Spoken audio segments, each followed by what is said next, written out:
Olá pessoal, tudo bem com vocês? Papo de hoje, ASB3, Barsi Futebol Clube. Se não me engano, o Barsi fez um aporte recente na AES. Vamos comentar sobre ela, que divulgou resultados.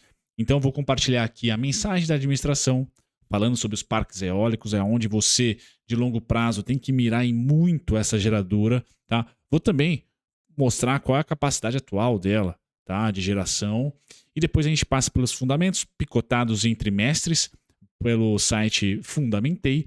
E a gente finaliza com a análise técnica. Bom, a mensagem da administração está na tela para vocês, pessoal. Então, o terceiro trimestre foi marcado por mais um passo importante na execução da nossa estratégia de crescimento e diversificação do portfólio eólico e solar. Leia-se, principalmente eólico, tá? Com a adição, tá? De 456 megawatts, creio eu, de capacidade instalada operacional a partir da aquisição de 3 novos complexos eólicos. Ventos do Araripe, Caetés, tá? E Cassino. Então, estudem essas novas aquisições, porque elas já estão em operação. Tá? Tem complexos ainda não em operação, estão na construção, então a capacidade instalada não é ainda 100%. Vamos lá. Os novos complexos estão contratados no ambiente regulado, 100% operacionais, tá? E com suprimento até 2035. Tá? Então, segurança, estabilidade de receita. Com isso, a AES dobra o seu megawatt instalado de 6 anos atrás e passa a contar com 5,2 GB, tá? De capacidade instalada 100% renovável, 49% vento, tá? Mais solar, ou seja, fora da necessidade que dela pré-2020 era muito mais forte hídrica. Tá? Então ela está cada vez mais empatando. 49% já sol e vento, 52%. 51% ali aproximadamente de hídrica, tá? De água. Tá? Então isso é bem legal, sendo que 4,2 GB operacionais e 1 GB em construção, sendo que 1 GB em construção e se torna um dos maiores players renováveis do país, sem dúvida nenhuma. Então é um investimento que o Itaú foi lá e bancou. Ela também vendeu equity, ela fala isso aqui, né? Ela vendeu 1 bilhão, tá? Em equity para capital privado, então diluindo um pouquinho da participação do BNDES. Ela que tem da composição acionária ainda o BNDES Participações. Então, é uma empresa que, para a ótica da Faria Lima, fica cada vez mais açucarada, porque vem para o novo mercado, só tem ordinária, a ASB não é mais Tiet 3, Tiet 4, Tiet 11, não, é só a ASB 3. Aí, só nisso, pessoal, só nessa mudança, ela já entra para uma primeira categoria, para um primeiro escalão. Agora, falta a dívida ser diluída, e me parece que ela tem conseguido atrair, e ela conseguiu atrair recursos, seja por equity ou seja se endividando. A alavancagem, eu vou mostrar, ainda é alta, tá? Ainda é alta, mas ela vem entregando já uma capacidade de crescimento e principalmente, pessoal, menor dependência de água. Tá? Quanto ao desenvolvimento, ainda temos aqui os complexos eólicos Tucano e Cajaína. Vale destacar que em Tucano, mais de 87% da construção já foi concluída, com a operação comercial de 9 aerogeradores e estimativa operacional comercial total no primeiro trimestre de 2023. Ou seja, ano que vem, vamos ter ali, março é o quarto tri, vamos colocar ali em julho, agosto, já vai ter um pouquinho desse Tucano aqui também. Tá? Então, cada vez menos CAPEX, cada vez mais EBITDA, é o que a gente espera, tá? E depois ele vai falando aqui em Cajaú, na primeira fase, está em cerca de 48% ainda. Então tem ainda mais uma entrada aí, uma expectativa de entrada em operação para o segundo semestre de 2023. Tá? E conforme for, ela vai colocando também mais informações aqui sobre esses projetos. Tá? Na frente regulatória, o Ministério de Minas e Energia publicou portaria que permite que todos os consumidores do mercado de alta tensão migrem para o Mercado Livre. Aqui a parte mais regulatória. Pessoal, muito importante essas duas obras. Uma já entra aqui a partir do fim do primeiro tri, a outra só no segundo semestre de 2023. Mas cada vez mais, então, ela vai conseguindo pôr EBITDA para dentro, gerar a caixa. Isso vai, aos poucos, diminuindo a alavancagem. Tá? Diminuindo a alavancagem. Outro ponto que eu queria colocar para vocês, tá? É um pouco do perfil dela, corporativo aqui, né? Basicamente, para vocês terem uma noção da força dela. Então, 5,2 gigawatts instaladas, né? Fora as que estão em construção. Tá? E aí você percebe que a localização dela muito próxima aqui do oceano, sem dúvida nenhuma, mas é uma capilaridade quase que nacional, certo? E, obviamente, que a capacidade hídrica, tá, é muito maior, é bem robusta. Tá? Então, ela depende ainda do que acontece no interior de São Paulo, pessoal. Principalmente no oeste de São Paulo. Tá? Bauru e região ali. Tá? É onde está a capacidade hídrica instalada dela. Então, depende bastante ali. Tá? Agora, sol e vento, que já tem aqui em número muito, é muito maior do que a capacidade hídrica em número, mas em termos de geração de energia, tá pau a pau. Tá bem pau a pau e ela tem bons ativos aqui no Nordeste, tá? Onde a capacidade eólica, o potencial eólico é muito forte. Então, cada vez mais a gente vai ter o desenvolvimento dessa região aqui, vinda de geração de energia, pessoal. E o Brasil é um player que, em 2023, não vai ter guerra, e a capacidade de ventos é algo constante, tá? E que também ela tem aqui solares no Sudeste. Tá? Então, eu acho que é uma empresa que aos poucos vai entrando aí no radar dos grandes investidores. Qual é o problema, pessoal? É que o setor é muito disputado. Tem ótimas empresas no setor, certo?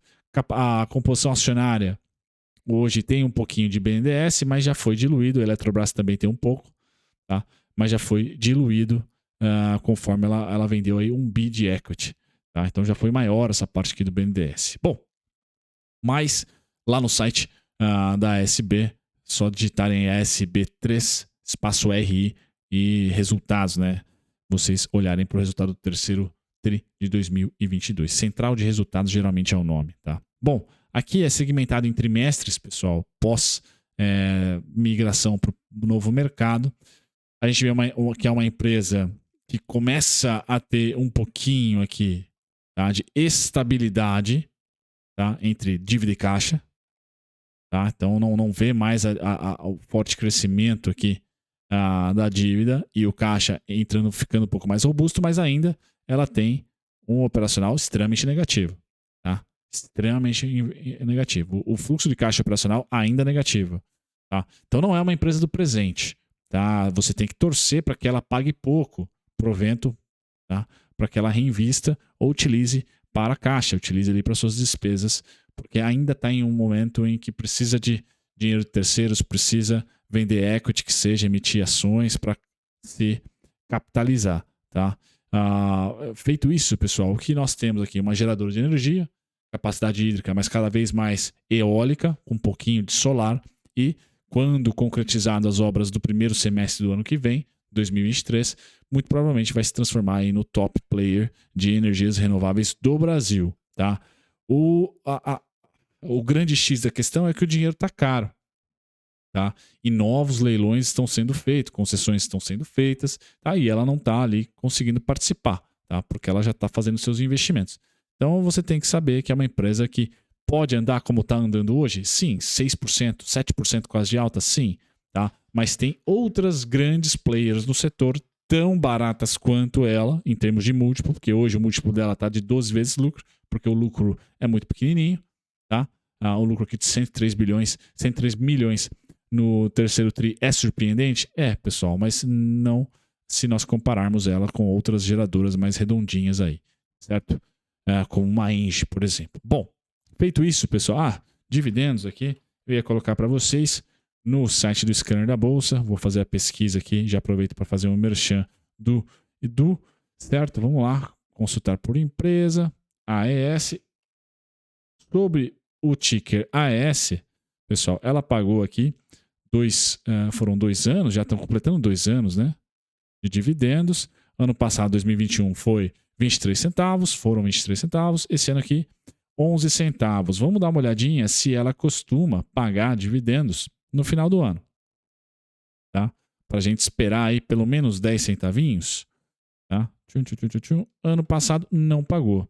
Tá? Ano passado foi maio e agosto. Esse ano aqui não teve maio. Tá? Então você talvez tenha essa expectativa aí pós-eleição, novembro, agora pós-resultado, dela divulgar algo em torno, tá, de 10 centavos aproximadamente, 11 centavos, nesse padrão. Tá? Ano passado foram 23, então seria ali 12 centavos.